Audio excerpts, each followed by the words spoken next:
In this video, I will show you how to use reader mode in Microsoft Word. So simple and easy way, click on View and here click on Immersive Reader. So you will see your text.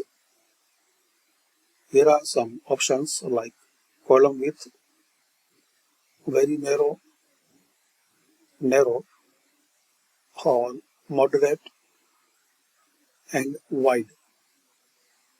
You can change color. So select your desired color, focus line, one line, three line or five line.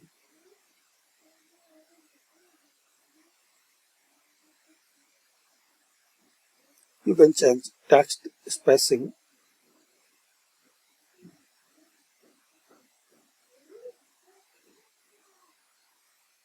and also you give the read aloud.